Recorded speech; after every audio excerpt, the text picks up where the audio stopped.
Welcome to today's IG Live, and it's a Friday, but it doesn't really feel like Fridays anymore. It's either a Friday or I don't even know, is it 2022, is it 2019? Everything is like in chaos at the moment. After 6 weeks or more, now it's like 7 weeks of lockdown, days become nights, become the next day, become weekends. There's no such thing as a weekend. It's like this permanent weekend.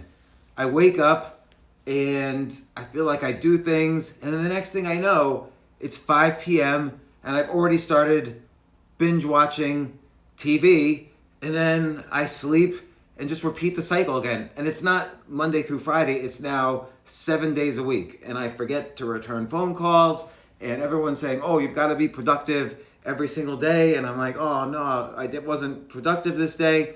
But I do like looking at the data. I do like figuring out what's going on in the economy. And I think now is a good time to work on creative projects or to start new businesses. And I'm always happy to share what I'm working on and what I'm looking at. And I also want to answer any questions. So Jay's going to start collecting questions, and then he will send me the link.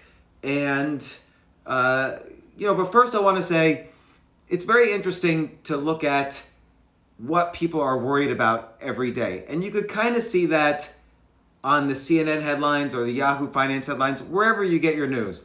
So, today on CNN, again, I don't even understand the headlines. So one headline is Trump is peddling dangerous cures for coronavirus. I guess he said something that could possibly be, you should inject Clorox or Lysol. I don't know if he did or he didn't, but I seriously doubt he would be suggesting people do this without a doctor. I haven't looked at the video yet, though. And then the FDA warns of serious side effects from drugs touted by Trump. Is Trump all of a sudden like a pharmacist? Like, is he actually recommending people do this and the doctors are saying don't and he's arguing with them? I don't know. But it seems like there's something happening there. Joe Biden's wife, Jill Biden, says Michelle Obama should be her husband's running mate. If you're Michelle Obama, why would you want to be? You're so much more powerful now than the vice president of the United States. The vice president of the United States historically does nothing. There's two mentions of the vice president in the Constitution. One is they break ties in the U.S. Senate, and I don't know when the last time was that they actually broke a tie. And the second thing they do is they replace the president if the president dies or is so sick that the president can't, do the duties of the office. So the vice president is like a demotion. Michelle Obama, I don't want to get into the argument whether Barack did a good job or not, but clearly he was a well-liked president. There was no serious scandals under his term. So Michelle Obama is riding this huge wave of adulation and love. They've got Netflix deals. They clearly have money. They're buying, mansions everywhere. So why would she want to be vice president and then, God forbid, president? It seems to me the worst thing about being president of the United States is you're going to have to, at some point, make a decision to kill someone else. And that seems like, or even worse, to make a decision that will send Americans to their possible death. So W and Obama sent people abroad to fight wars that most of America doesn't even want to be in, and American citizens died. So it seems like a horrible thing to be president. And then half the country hates you every day. We act like everything is polarized right now, that everybody either loves Trump and hates the other side, or everybody loves Biden and hates the other side.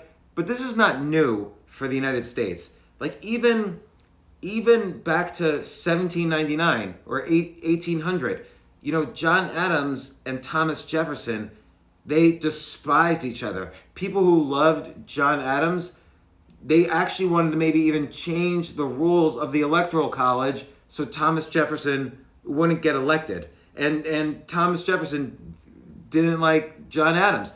So John Adams passed this law, the Alien and Sedition Acts, which made it illegal to criticize the president of the United States. He made that law while he was president. So if there was a campaign ad, like one guy put up an ad comparing John Adams and Thomas Jefferson. It was like a campaign ad.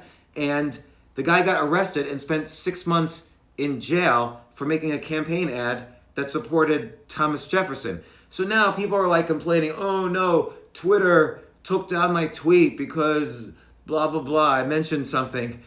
But people were getting thrown in jail in the United States for criticizing the president in 1800. And you would think, oh, well, that's 200 years ago, 220 years ago. Yeah, but it was after, the Constitution has freedom of speech.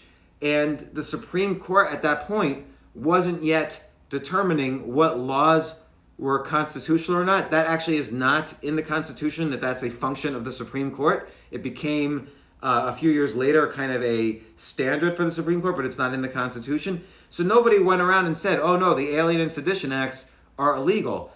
So John Adams made this law and just started throwing people in jail for criticizing him. Imagine if that law existed now, and we have the same Constitution, so the law could potentially exist, but it seems inconceivable. But everyone's criticizing how, oh, YouTube is taking down videos that the World Health Organization doesn't approve, which, by the way, seems ridiculous.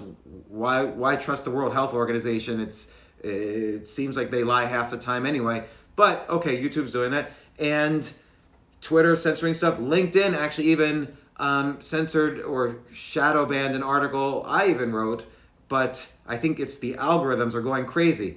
So again, it used to be humans were the censors, and now it's the algorithms. The data is the censors. And it kind of goes along with the trend in every industry that things are moving from humans to algorithms. And so we'll see what happens with freedom of speech and censorship, but it's certainly not freedom of speech when a company says you can't say that, because I don't know, companies are allowed to do that, but if you get thrown in jail for saying something, that's another issue. So anyway, Jay, you're gonna start sending me links, okay? Feel free to ask questions to Jay. So what else did I want to talk about? Oh, I wanted to also talk about, I've been getting all these emails from lawyers. And so it seems like a big thing now. Lawyers trying to stay in business, I guess, or maybe their business is over. Lawyers. I'm getting nonstop emails, and I know Robin, my wife, is listening to this. I'm getting nonstop emails from divorce lawyers who are like, call us if you're getting a divorce. Because I guess divorces really are spiking. I mentioned the other day, a friend of mine is a private investigator, and my friend's been getting nonstop calls from people who want to hire them to see if their husband or wife is cheating. So I got 2 emails in a row. This must be a thing, because I got 2 emails in a row. The first email said, 24% of dating site users, so one out of 4 people who are using dating sites right now are cheating on their spouses during the quarantine period. They're like leaving their house, going someplace else, cheating on their spouse, and then coming home. So again, that disobeys obviously the social distancing, but now you can expose your spouse potentially. If you cheated on your spouse with someone with coronavirus, you could potentially expose your spouse now to coronavirus. But that's horrible. But what struck me was that it's 1 out of 4 people using dating sites are actually not only cheating on their spouse, and they're using Tinder, whatever. They're not only cheating on their spouse, but they're doing it during the quarantine, and social distancing's out the window when it comes to sex, apparently. And then right after that, I got an email about, let me see if I can find it. Oh yeah, 5 ways to protect yourself from divorce and how your business partner's divorce can impact your firm. This divorce attorney available. So here's the 5 ways to protect yourself from divorce. Number 1, form an LLC, trust, or corporation and move all of your business assets into that corporation so your wife or spouse or whatever can't get them if you get a divorce. So I did not do number 1. Number 2, sign a prenuptial agreement. So I remember reading in a book in the 90s by a successful young man named Donald Trump. It was a book called The Art of the Deal, and he said everybody should sign a prenuptial agreement. I have never signed a prenuptial agreement. I did not do that in this divorce either. So now number 1, number 2, I did not do. Number 3, keep your spouse out of the business. Well, my wife owns part of all my business, so I did not do 1, 2, or 3. Pay yourself a competitive salary. So this way you get money out of the business that your spouse doesn't get. I do not do that. I do not do number 4. And number 5, pay off your spouse. So if you're unable to protect your business and your spouse is now entitled to an interest in the company, you can potentially pay off your spouse. I don't know, that's the obvious advice, but hopefully I will never have to do that. I don't plan on it. This is my 3rd marriage, and I'm planning on this being my last marriage, and I have never once used a dating app, so no worries there. But let's see if there's any questions yet, and then we'll get into more stuff. Do you have a way of resting your willpower? So willpower is something very interesting. So we think of willpower usually in terms of something like diet or exercise. So in the mornings, we wake up and we say, oh, no, I'm on a diet. I'm just going to have 1 egg today. But by the evening, we're binge watching, whatever the latest show, we're binge watching Tiger King, and we can't help snacking.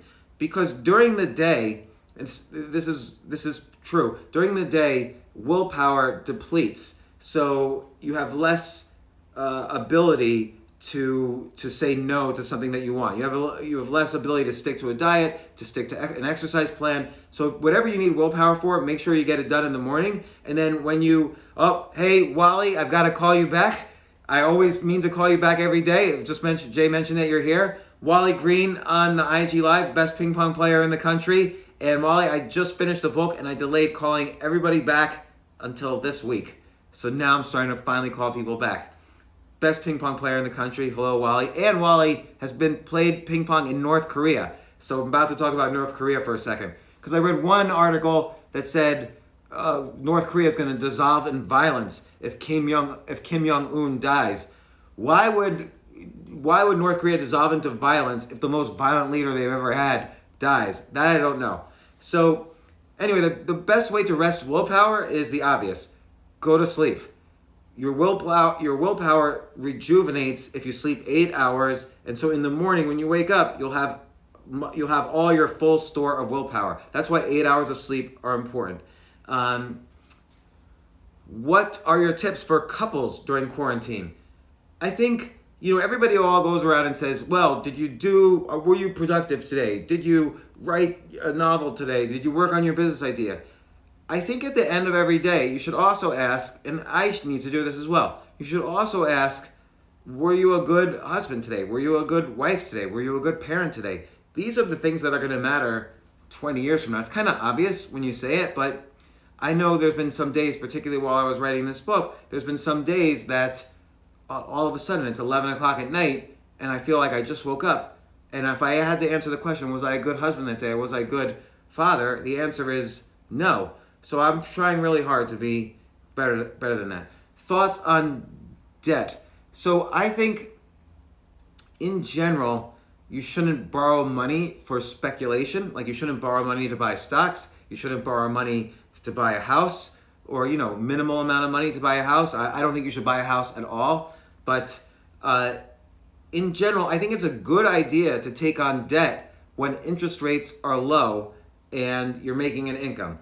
Don't take student loan debt because then you have to make sure whatever you're borrowing money for needs to have, if you're borrowing $10, you need to get $15 in value out of it or $20 in value out of it. So if I borrow money to take a photography course, let's say the photography course costs $2,000, I borrow $2,000, let's say at 5% interest, so I owe an extra $100 a year.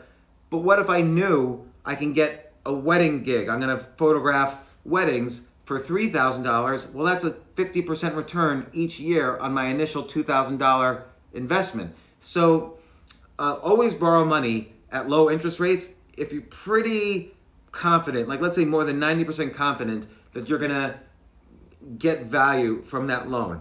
So I would always, right now those interest rates are almost zero in some cases.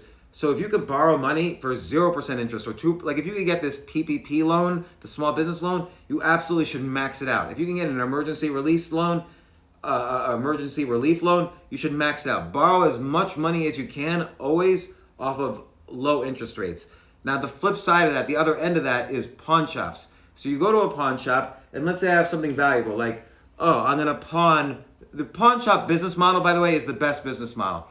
I go into a pawn shop, and many people use pawn shops if they can't get loans from traditional banks. So I go to a pawn shop and I say, hey, I need to borrow $100. In the pawn shop, they're not going to just lend me $100 like banks do. They'll lend me the $100, but only if I give them $100 worth or more than $100 worth of collateral. So if I say, well, look, I've got this James Altucher bogglehead that has a picture of James Altucher on it, that's worth at least $200, and the pawn shop will say, okay, we'll lend you, it's worth $200. Actually, we think a James Altucher bogglehead is probably worth $1,000, but we'll lend you $100, and we'll charge you 17% interest, and or if you don't pay us back in 60 days, this plus the 17%, we're going to sell the bogglehead for $1,000 on eBay.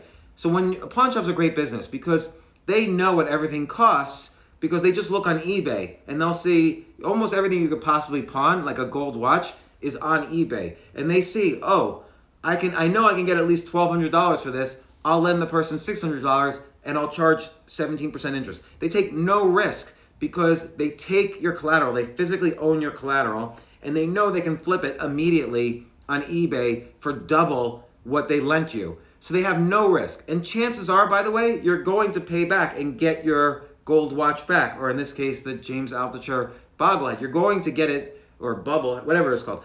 You're going to get, the pawn shop's going to get their money back at 17% more in 60 days. Now, it's an unbelievable business model.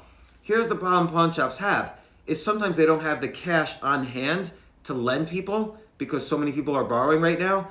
So, and they can't borrow, pawn shops have a hard time borrowing money from banks. So a good business model right now, and this is if you have cash, a good business model is to go to pawn shops that have been in business for a long time, so you know they have a track record, and to give them a line of credit against the collateral they're already holding. So I can borrow money from the bank at 4%, and I will lend out to the pawn shop for 20% a year, which they would be happy to take because they're charging 17% a month or for 2 months. So they're happy to take my money, and I'll make, the huge spread, and I'll borrow from the bank to then lend at higher interest rates to the pawn shop or to the payday lender or whatever. There's a huge industry that focuses on individuals who don't have a bank. And if you could be kind of the bank for those pawn shops and payday lenders, you can make an enormous amount of money. And as far as I know, nobody is doing that. So someone's asking, I've never taken a loan. Should I, even if I don't need one? And the answer is, I'll just tell you my own experience. So I have cash in the bank, but I always pay my rent a year in advance. I paid my rent on March 15th of this year, and I paid for 12 months in advance. And instead of just wiring the money out of my cash, we were starting to lock down, and I figured, you know what? Cash is king. I don't want to take any chances at all that, like, let's say the stock market closes or the banks have a problem, whatever. So I borrowed money off of a stock. Again, I pay almost 0% interest, and I wired that money from a brokerage account. I wired that money for a year's worth of my rent. So because I'm getting almost 0% interest rates, I'm borrowing, as long as I have a use for it. I'm not just letting it sit in the bank because then I'm not making the interest. But if I have a use for it, I will borrow the money, absolutely, because always borrow at 0% interest if you have a use for it. If it's 20% interest, like if it's a pawn shop, no, I won't borrow the money. 0%, I'd rather have the cash and debt than worry about my debt. So, have I invested in any pawn shops? Yeah, I used to invest in stocks that were, back in 2002, 2003, the way I made a living was I often day traded, but I invested long-term in pawn shop and payday lender stocks because so many people were going broke in 2001, 2002 that the pawn shop business was surging. I knew this because part of my family owns pawn shops, and so I invested in every public company I could find that was a pawn shop or a payday lender. And that was very lucrative because they all surged over the next year. And I bet you I know for a fact, actually, because I know my family. Pawn shops are doing enormous business right now. And everybody, and again, pawn shops, imagine them as like banks, but instead of loaning money out at 4% interest, they're loaning money at the equivalent of several 100% interest. Rent to own, good deal? I don't know. Probably, but I don't know. Someone asks, I'm writing a book about how to heal from heartbreak. I have lots of stories, some funny and some outrageous. How vulnerable do I share these experiences without coming off bad or entertaining? If you're writing a book about how to heal from heartbreak, I want to hear everything. I want to hear absolutely everything. When you're writing, don't hold back. You can't, there's already 1,000 books about how to heal from heartbreak. So you have to say something that nobody else has said. So like a lot of the books on how to heal from heartbreak are written by psychologists. And so they're kind of quoting experiences they have with their clients, and they're quoting scientific research. So it sounds like the way you could be different from the classic How to Heal from Heartbreak book is by telling your own experiences. And so if your experience was, oh, I cheated on my spouse, but then I wanted to get back together, and we were back together, and then she broke my heart when I had cancer, or he broke my heart when I had cancer. That's share everything, because the book is not about you. The book is about the reader, but the reader is not going to just listen to your techniques. The reader has to know, why am I listening to this person? Why is this person up on a pedestal so much that I am willing to buy their book and listen to their techniques? Techniques are good, but think of techniques like a boat, and you're the river that the boat sails on to get from one location to the other, to get from you to the reader. So stories are the river. You always have to provide a story so that the techniques that you're describing about how to kind of go across to the other side, to the reader. And in order to tell a good story, you have to be vulnerable. This one quote, this one mantra, I always think to myself when I'm writing: vulnerability buys freedom. The more vulnerable you are, the more free you are for everything you do. So when I started, in 2010, I started sharing about all the times I went personally broke. And before that, I was always writing this financial stuff, and I was good at it. I knew what I was doing with investing. And I always was afraid, if I write about the times I went broke, no one's going to listen to me on financial stuff. So I was afraid. I wouldn't get on CNBC. I was afraid the Wall Street Journal wouldn't let me write for them. I was afraid I would never publish a book again. And finally, I was like, you know what? Screw it. I cannot be afraid anymore of what I'm writing. And I started writing, I just started off an article like, this is the day I went broke. And I described it completely. And I started, my audience multiplied by a factor of 10 or maybe even 50 because I started being vulnerable. And people were like, oh my gosh, no one's going to ever let you invest again. CNBC's never going to call you again. But actually, I've gotten so many more opportunities because people know that I'm trustworthy, that when I say something, it's true. And CNBC started calling me more than ever because I was trustworthy. And so vulnerability buys freedom. I'll give you an example. You ever see the movie 8 Mile with Eminem? So Eminem is this up-and-coming rapper, and he keeps losing these rap battles. But then at the end, he finally just breaks down. He's at the final rap battle, and he says, I know everything you could say about me. I am white. I did grow up in a trailer. My mom did this. I did get beaten up by these guys. You did sleep with my girlfriend. So he starts just being very vulnerable, and then boom, that's how he wins the rap battle at the end of the movie. That closes the movie. And then he decides, and then he's free. He doesn't even want to do rap battles anymore. He quits. So vulnerability buys freedom. If you want to write, be as vulnerable as possible. And by the way, that's going to be entertaining because everyone's a natural voyeur. You ever stay in a hotel and you put your ear in a glass against the wall because you want to hear the couple in the room next to you having sex? Or is this just me? I don't know. But we all are voyeurs. And so when we read and we get that voyeuristic thrill without having to like spy on anyone, that's the best reading. That's the most entertaining reading. So vulnerability buys you freedom, and it buys you entertainment, and people trust you. That's why you're suddenly free. And again, I've got more financial opportunities after 2010, after I started writing all my shit down, after I started sharing everything, I got more opportunities than I could have possibly imagined. One time, this one company, I won't even get into that, but people's attention is limited. How can new writers stand out from the crowd? That's a great question. Well, you stand out from the crowd by being vulnerable, or you always want to, again, I've always said this, you always want to say something no one else is saying. So, and you don't want to be a contrarian for the sake of being a contrarian. So a lot of times people say, oh, James just wrote, don't send your kids to college, or he wants his daughters to be lesbians. He's just trying to be a contrarian. Actually, no, I don't believe in college at all. And I would be ecstatic. I like girls. I'd be ecstatic if my daughters were lesbians. But, and you could say, well, how vulnerable can you be? What if your story is embarrassing for your family? So here's the rule I have.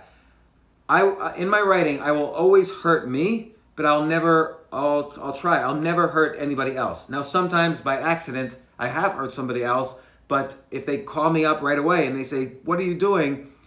I take it down immediately. So one time when my daughter was little, I thought she had sharded, and I wrote this in an article. She was 10 years old. She called me and she was like, Daddy, I don't know if I could trust you anymore. And so I took down the article right away. But it was, I'll always take it down if I've hurt someone else. But I'm always happy to hurt me, but I'll never hurt anyone else. That's my rule.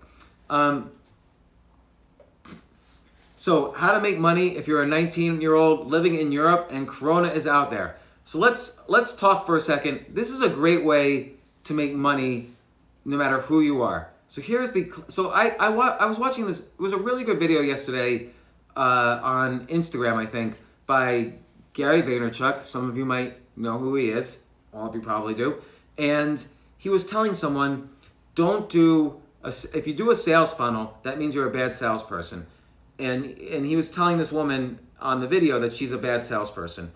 And I sort of agree with him, but it's sales funnels are different than sales. And so I'll describe the difference, but this is going to lead into how to make money if you're 19 years old, or if you're 69 years old, if you're living in Europe, or if you're living in Antarctica, if you're living in India. You can make money wherever you are. And I don't want to be these make money from home kind of people, but the reality is right now it's easier than ever to make money from home. And so what you do is, first off, think in terms of these categories. Make money, get laid, lose weight. Make money, get laid, lose weight. Those three items. So making money is like stocks or gold or real estate, or I don't know. There's millions of, I'm going to send you an idea a week for a business you could start, whatever. Get laid is, of course, kind of the pickup industry. And if you have a newsletter about meeting people of the opposite sex, that's the get laid category. And the lose weight category is, of course, online diets. So now you you find out what your unique stance is. So a friend of mine a few years ago, I've talked about him before, he did the What Would Jesus Eat diet. You could imagine for Muslims, it would be almost the same diet, but it would be What Would Muhammad Eat diet. Or, you can do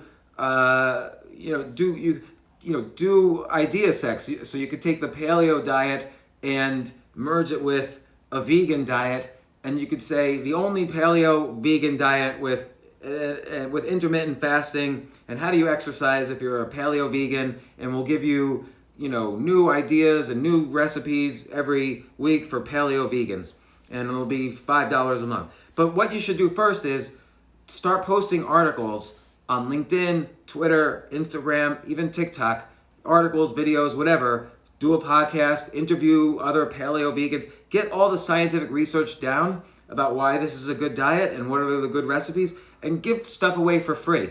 And then you think, okay, you want people to sign up. Now you've been posting articles, you've been posting it all for free, you're not getting paid yet. Now you encourage people like, hey, glad you're following my articles on LinkedIn. Now, if you want to see my 99 best recipes for being a paleo vegan, I'm going to give that away for free. I just need your email address so I know where to send it. And you have to sign up for my email list. So now you've created this email list. No money has changed hands yet. Everybody signs up for free. And now you send your paleo vegan, your top 99 recipes. You just send it for free. Your special report. Maybe you have 2 special reports, maybe 3. Maybe you're going to send the best paleo vegan restaurants, a list of them from all around the world. Whatever. You're going to give them for free to everybody who signs up for your email list. Now you have an email list. This is the funnel. So you went from the free LinkedIn to the slightly smaller email list, and now slightly smaller is the list of people who are going to pay you. So I actually, now that I think about it, I wouldn't create a 4-pay paleo vegan diet. Keep that free and send that out every day or every other day.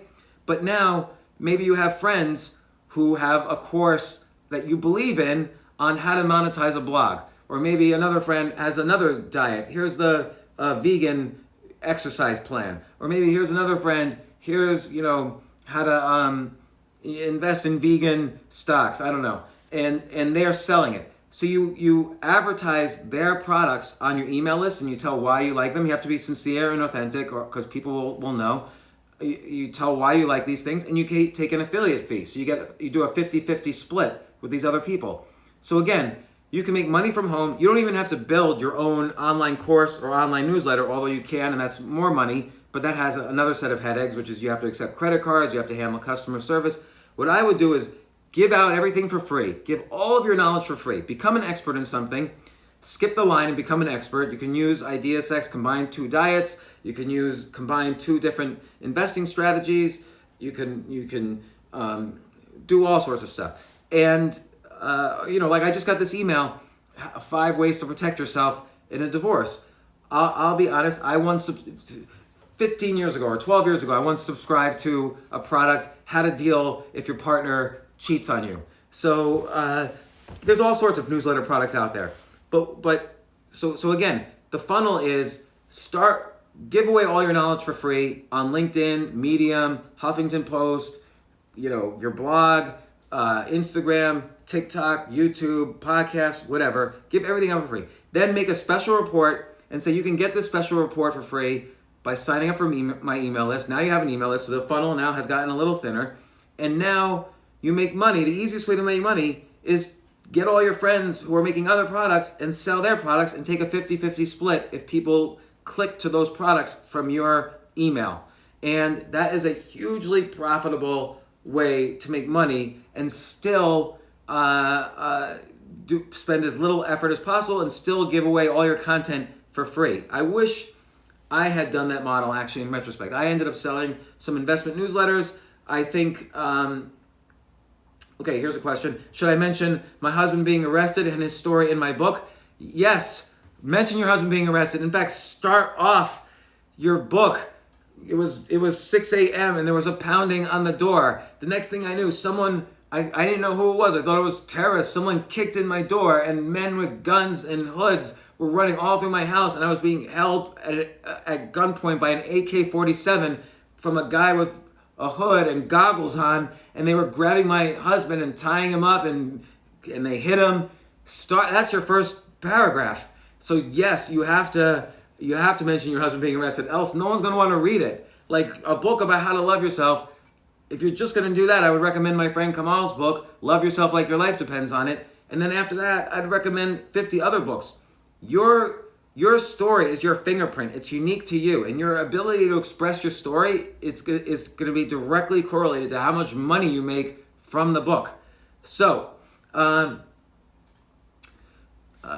was it like interviewing Jon McAfee? So the other day I interviewed Jon McAfee. I think Jay can tell you, but I think we're releasing it on Monday. And, oh no, Jay, when did we release Jon McAfee? Do you know? Anyway, we might have already released it. I have no idea. But I interviewed Jon McAfee the other day. Jon McAfee, he started McAfee, the virus software company. So we all have McAfee software on our computer that protects against viruses. And Jay, can you tell me on this even when John McAfee is being released? Anyway, John McAfee is batshit crazy. He's a billionaire or whatever. He was living in Belize because he was running away from taxes, and in Belize he was like charged with murder, and then he went on the run and he escaped back to the U.S. He's been on my podcast a bunch of times since then. He ran for president as a libertarian, and he is insane. So I asked him, I was just joking around, I'm like, where are you? And he said, oh, I can't tell you. And I'm like, why can't you tell me? And he's like, well, I'm on the run from the U.S. government. And I'm like, what do you mean? And he's like, oh, I got to catch you up on what's been going on in my life. So, Jay says John McAfee's coming out the Monday after this Monday. And I'm like, so he said, yeah, I owed all these taxes, and the government started coming after me, and I didn't find out till the last minute they were about to arrest me. So I get on my yacht with my wife, and we went to the Bahamas, which they can't extradite you for taxes from the Bahamas. But then the U.S. government started pressuring the Bahamian government, I don't even know how to say it, to extradite him. So he got back on his yacht. He went to Cuba. So he said Cuba would definitely not extradite a U.S. citizen. But even there, the U.S. government, the Cuba government told him, John, we're sorry to do this to you, but the U.S. government's pressuring us. We told them you already left. And so John McAfee left Cuba. He went to the Dominican Republic. And the Dominican Republic, U.S. government put the pressure. He had to leave. They said, why don't you go to England? And so he knew, of course, that was a trick. So he left the Dominican Republic. And now I don't know where he is. I said, come on, you could tell me. I'm not going to tell anybody. Of course, I'm going to tell everybody. And he said, no, I'm in an undisclosed location. So he was going on and on. He's very pessimistic, by the way, about what's going to happen to the U.S. But that's because he's also on the run from the U.S. So he's a little bit biased. But he basically said, you guys are a bunch of idiots.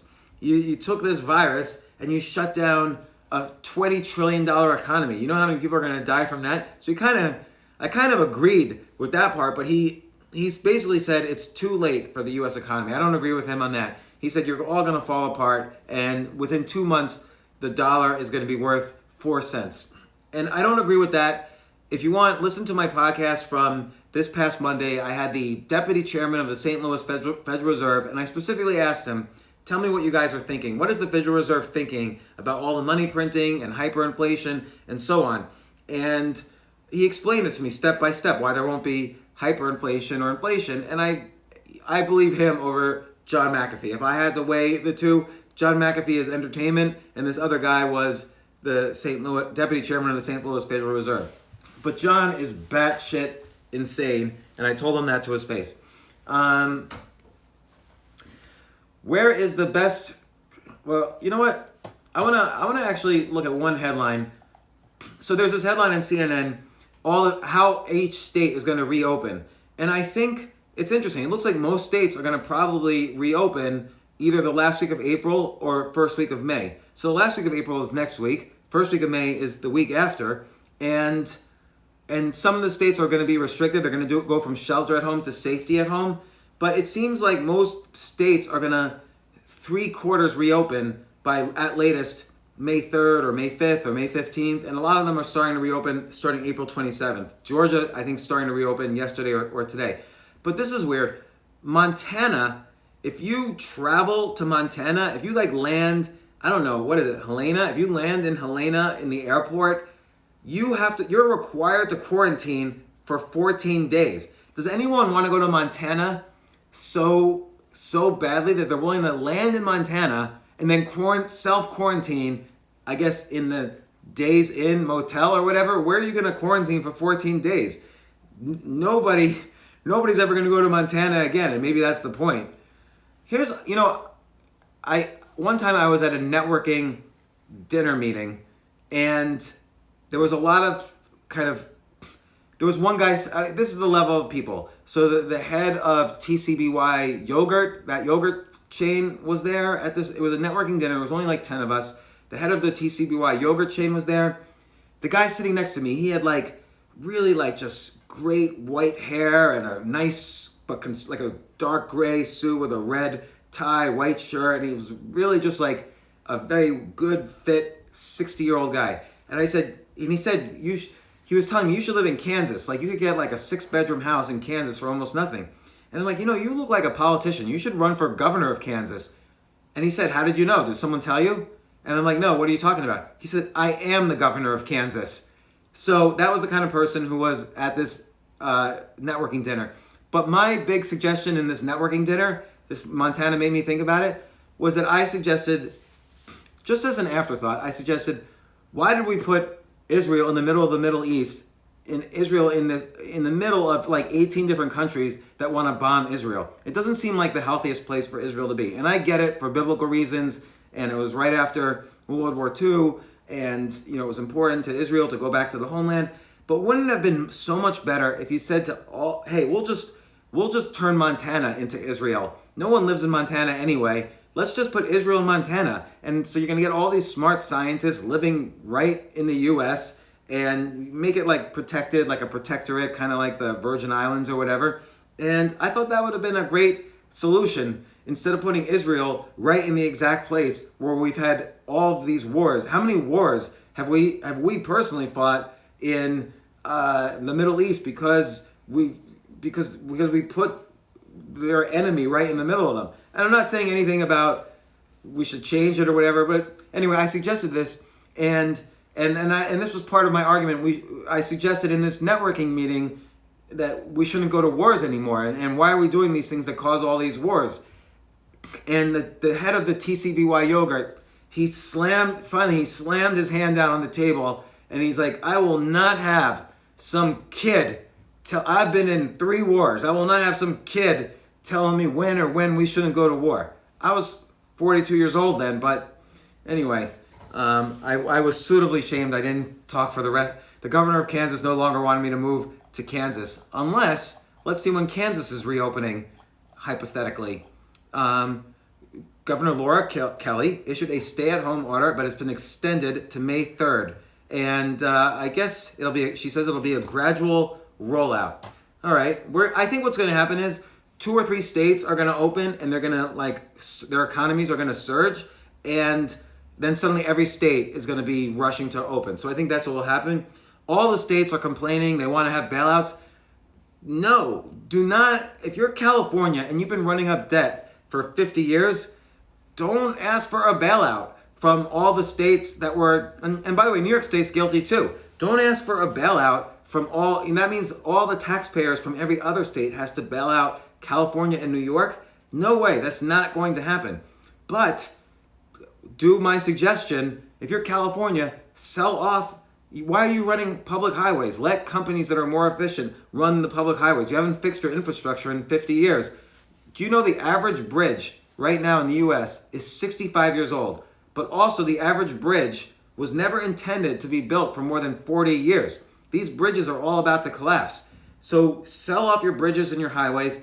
California, sell off Berkeley, sell off UCLA, sell off UC Santa Cruz. Just sell it to private equity firms or whatever, hedge funds, because those colleges are going to go out of business anyway in the long run, because people are going to stop going to college eventually after this pandemic.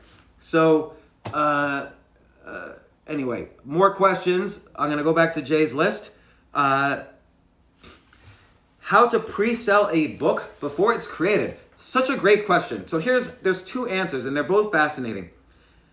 Here's a great way to do it, and I'll tell you afterwards how I use this idea.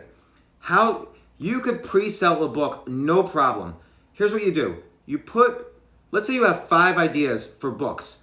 Make little ads for all 5 books, as if you had already created them and now you're selling them. So make ads, and for $100 budget for each one, do ads on Facebook and target a pretty general audience, but maybe target your interests or whatever, and do ads on Facebook, and you can measure that on Facebook. You don't even have to, those ads don't have to click on anything, and then people will be like, oh, what was that all about? And then they'll forget about it.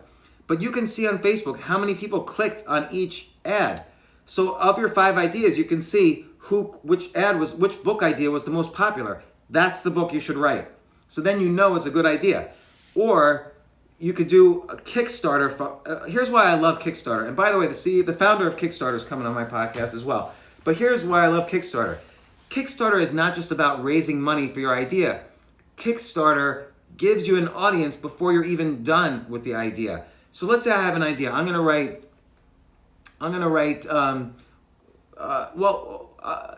a Kickstarter, right? I did a Kickstarter where I wanted to raise $100 million to buy Greenland. And, Kickstarter actually ended up shutting it down. They thought I was making a joke. But on Kickstarter, people give you money to support your idea, but they get rewards if they support your idea. So if you gave me $10 to buy Greenland, you could be a citizen. If you gave me $100, you could be an Earl of Greenland. If you give me $1,000, you could be a Duke or a Prince of Greenland. If you give me $10,000, there will be a national holiday named after you. In $20,000, you could have 1,000 acres on Greenland. And so people were actually sending me up to $1,000 ultimately, but then I got shut down. But here's the point. If you were doing that with a book or a game or a project that you're doing, what happens is thousands of people, let's say you want to write a book. Here's the title of the book. I'll make this up. It's a 14-volume history of the coronavirus pandemic. And if you give me $5, on Kickstarter, I'll send you a free digital version of all 14 volumes. If you give me $40 on Kickstarter, you'll get the hardcover. If you give me $100 on Kickstarter, I'll sign it and send all the books to you. If you give me $1,000 or $500, I'll send you all my books I ever write again for free, something like that. And now thousands of people support you. That's your built-in readership. So you will send them the book as soon as it's ready, and those are your first reviews. They're all going to be 5-star reviews because they put money. They were excited to help you and support your project. So those are your first reviews. Those are people who will share it. That's how your book will get out there. Kickstarter is a great way to market a book idea. And by the way, if it doesn't get any funding, then the book idea is bad. And even if someone's already donated, all the money is returned if you don't make your funding goal. So this is a great way to test out an idea and create a built-in audience that you could message about, updates about the book and so on. So Kickstarter is a great way to seed ideas. Using Facebook ads is a great way to seed ideas. I'll tell you a little story. When I wrote the book Choose Yourself, before I even sat down to write the book, I was having a discussion with Tucker Max and Ryan Holiday about what the book title should be. And my original idea was the Choose Yourself era, but it kept sounding, whenever I said the word era, it sounded like error, and I didn't like it. So Tucker Max suggested, how about Pick Yourself? And Ryan Holiday suggested something like, Live the Dream. And I threw out there, how about Choose Yourself? So I made Facebook ads for all these different titles, and I put them on Facebook. 80% of the people clicked on Choose Yourself. Something like 40% or 20, much smaller percentage clicked on Pick Yourself, then Ryan's idea, then the Choose Yourself era. So I knew because I focus grouped it with these ads very cheaply. It's an experiment, and I always like to do things with experiments before you commit thousands of hours into a project. Experiment as much as you can to see if the idea works. And so this was my experiment to see if the title and even the theme of Choose Yourself would work. And it did. A lot of people clicked on the ads. I sold out of my budget within one day, at least on for the Choose Yourself one. I didn't sell out of the budgets on the other ones. And I knew what the title would be. And that title turned out to be the best title for that book. Will the unemployed become entrepreneurs? Yeah. And people always say to me, not everybody is an entrepreneur, That's not really true. Everybody is an entrepreneur. They just don't know it. Not everybody is cut out to be an employee, which is kind of like a voluntary serfdom, but everybody can be an entrepreneur. You can buy cheap products on one website and then sell them on Amazon, and suddenly you're an entrepreneur. But go to Alibaba or go to Ways to Cap, WAYS2CAP.com, which is the African version of Alibaba, and I think you can get stuff much cheaper there now that trade is getting a little better in Africa. Go to Ways2Cap.com. You could find something like laundry detergent on Ways to Cap. You could resell it for 3 times the amount on Amazon, and now you're an entrepreneur. So one friend of mine, I wrote this down in an article. One friend of mine read the article, and he started doing it. And he told me within 30 days, he made his first million. He showed his parents how to do it. Within 90 days, they made their first million. And so ideas like that work. And I described to you earlier how to make money with an email list and how to build a mini funnel, not a full sales funnel, but a funnel, but a mini funnel. That idea always works. You will definitely make money. So start, but the real secret is start writing down 10 ideas a day so you can start coming up with idea after idea, because the first idea you come up with is not going to work. Maybe the 50th idea will work.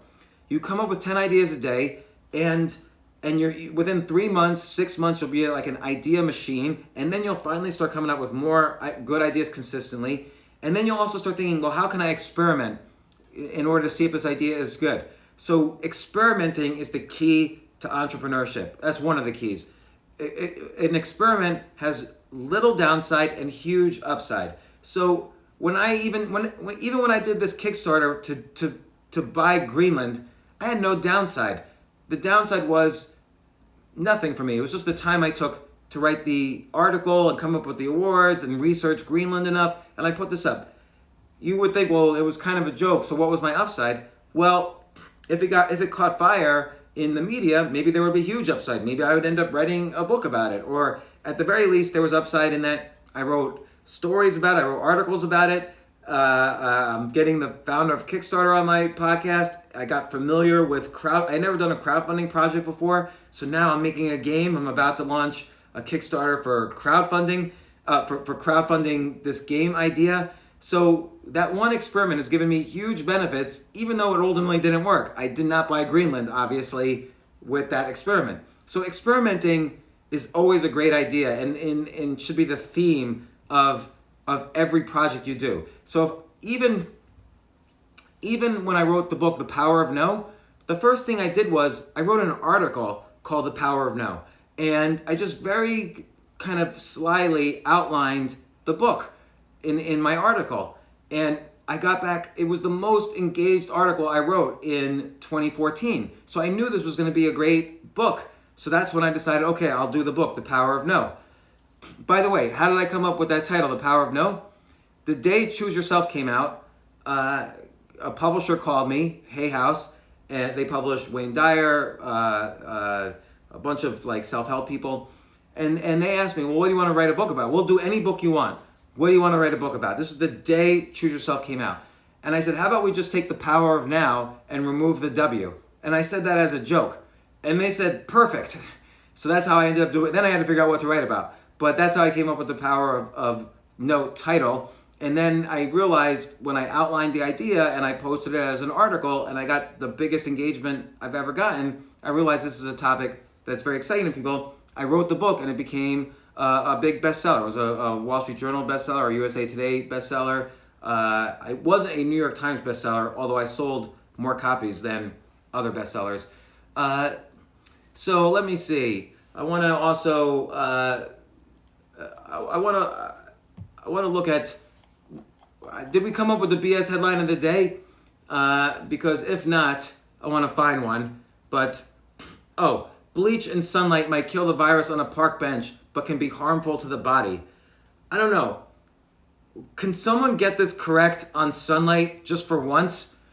Does sunlight help because it has vitamin D, or does it hurt? It kills the virus, but it doesn't. But it could be harmful. I don't know. This article, sunlight might kill the virus, but it also can be harmful.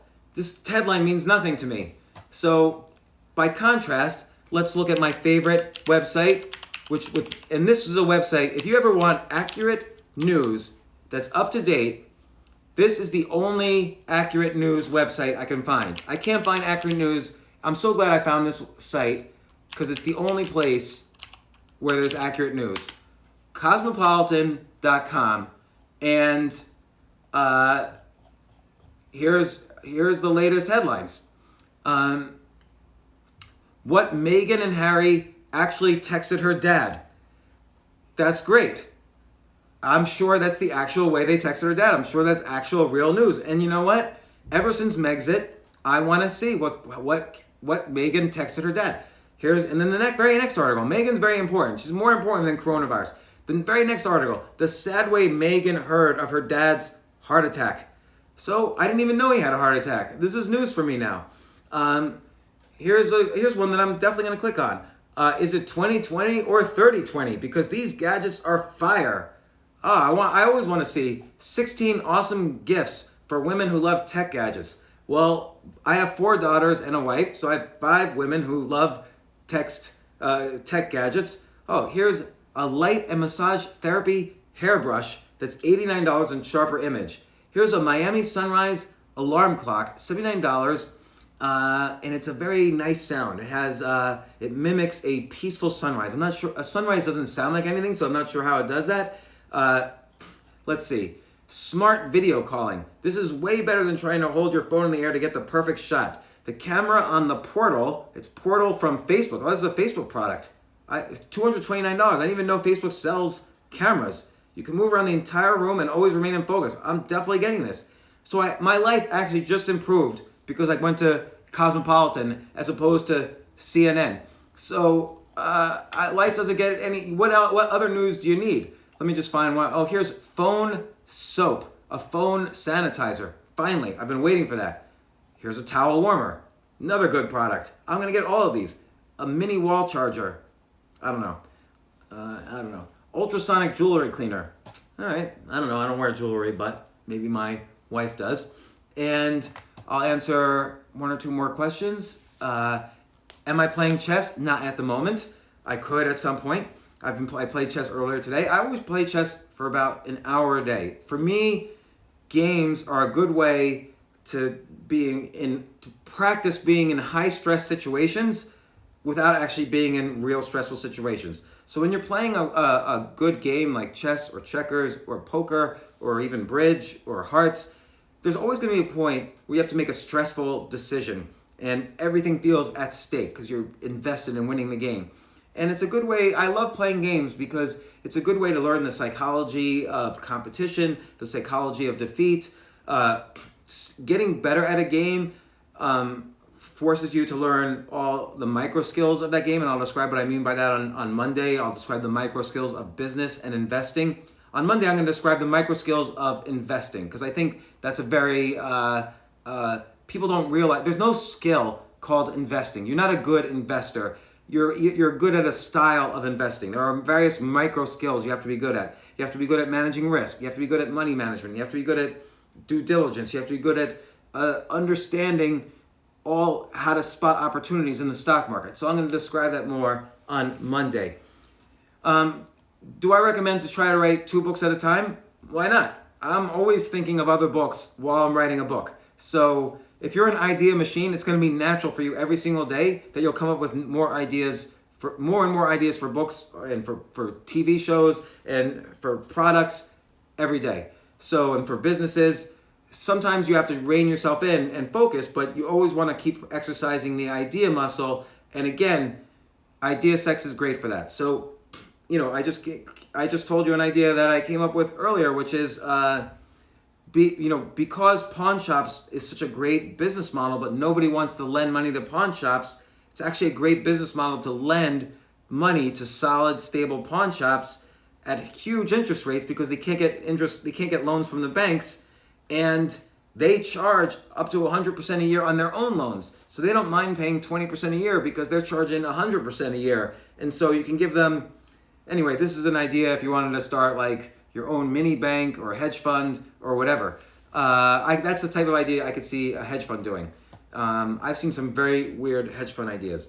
And so the other important thing is we talked about how to make what I'll call a mini sales funnel where you actually don't sell anything and you just give everything for free and you give a lot of valuable information for free, but you could still make millions of dollars a year no matter where you're living just by doing what's called affiliate deals. And I'm going to share this video. I'll definitely share this video on YouTube by tomorrow. I'm going to share this video for the next 24 hours on my IG stories in the live section, but I will definitely put it on YouTube tomorrow. I think it's really important. The mini sales funnel, I don't really see businesses doing this with the mini sales funnel.